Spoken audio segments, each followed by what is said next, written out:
Hello, family. I hope that this video finds everybody safe and well.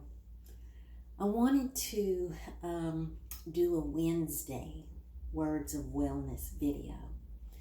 I just did one on my Instagram, and I thought, you know what? Let me do one of these for my YouTube family. So you guys are getting a different cut, a different version than what they're saying on Instagram. Because the Lord just brought something back to my remembrance. So today's Wednesday Words of Wellness is mental wellness. Mental wellness.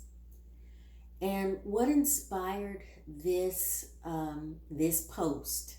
So if you want to see the picture and kind of what I put together, if you want to see it in its written form, you'll have to go to my Instagram, which is Words of Wellness 3.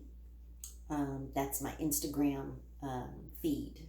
So that's how you can find me. At Words of Wellness 3 is how you can find me on Instagram. So if you want to see how I wrote this out and how I designed it out, you'll need to go there. However, I wanted to do a spoken word version because I love Sister Beth Moore, and Sister Beth Moore has encouraged me as I have my quiet time, my Bible study time, to read the Word out loud. And I've even learned that with my poetry. I hope for any of you who have, if you have poetry or books that you like to read, try reading them out loud. It's amazing how the words just reverberate through your ears and really takes the reading to another level. So I wanted to read this to my YouTube family because this centers around what inspired this was the events of the past week and a half now about with Simone Biles. And even talking about people who are in sports with mental illness, mental health. And so I've talked on a couple of videos in the past about my own bout with mental illness. I have not been shy about that. Probably would have been several years ago. But listen, it's real. I'm not so sure we don't all suffer from some mental illness at some point in our lives, to be honest. In the day and age that we live in.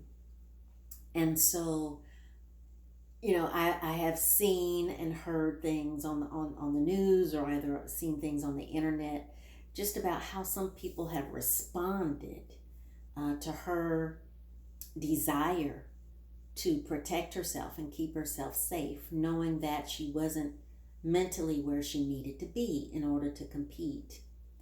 And so I can remember going through my own bout of mental illness and having somebody that I knew and respected tell me that I wasn't fierce anymore. Now, to be honest, I never knew I was fierce in the first place. But hearing that, a sting kind of came with that, because I recognized, because of my mental illness, the way they saw me was weak, was no longer being fierce anymore. And we have to be so careful, family, with not allowing what other people's words say, what they say about us. We have to be very careful about not letting that define us. One of my favorite authors is Dr. Brene Brown, and she talks about how, in one of her books, about how it's okay to care about what other people say. Once we stop caring, we stop listening. And that's not good either. But we don't have to let what they say define who we are. And I love it how, I believe it's in 1st or 2nd Samuel, where David did not allow the words of his brothers as he's about to go and fight Goliath. They were like, what are you going to do? And they were talking about his size and things of that nature. And it said in the word, I'll never forget, it said David did not allow those words into his heart. And so God was so kind to me. He knew my little feelings had gotten hurt when that person told me that I was no longer fierce anymore. And not long after that, what did he allow? He allowed somebody to send me a card in the mail. Didn't know that I had been officially been denied as being fierce. And look what the card says at the top. Fierce. So let me tell you something. God has a way of letting you know who you are and what you are to him. And I think of myself now as a warrior woman. And warriors are fierce.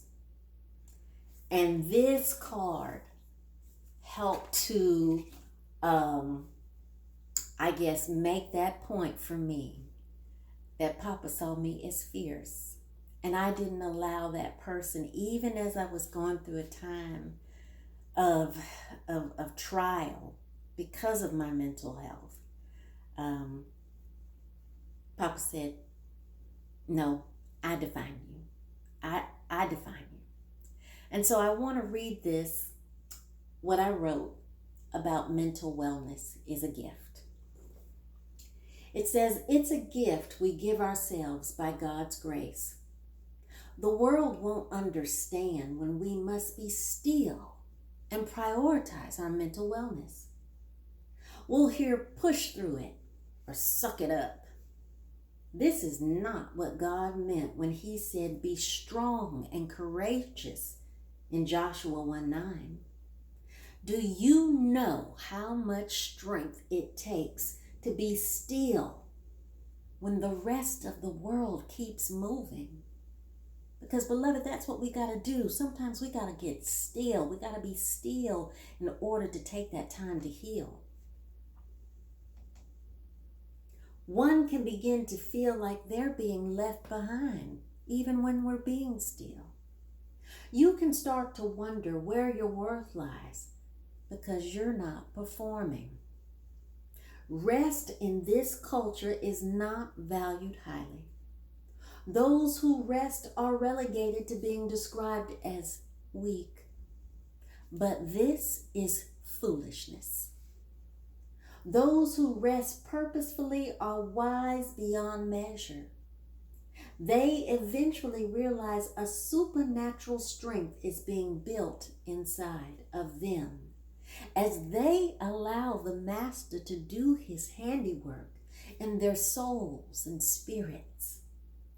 Sensing a peace while they rest and be still allows a strength renewal as they experience the joy of a spiritual communion with God as they get to know him better. Oh, that time of rest and stillness is not wasted. It's a time to be still and know him better. Know that he is God. Now, to be honest, for some the stillness chooses them. But however it happens, it is truly a gift. Because it is during these times that our mental state of being, no matter where we fall on the mental wellness illness spectrum, can have time to reset and allow whatever healing needs to take place. No one has a say-so in how much time is needed to heal except you and God. Unfortunately, mean people don't understand mental illness, and yet they are the ones who are ill. Their meanness is evidence they lack the capacity to be truly well in their souls. They don't realize at some point their soul condition can be manifested in their minds too, whereby they will no longer be able to ignore their own soul state of being. But even this is loving. It's meant to purify mean-spirited folks. So, dear ones, like Simone Biles, prioritize your mental wellness on purpose. This, beloved, makes you wise beyond your years. Okay, that's all she wanted to say today. And I hope that I have used my words well. Okay, beloved, until next time, be wonderfully well. Bye-bye.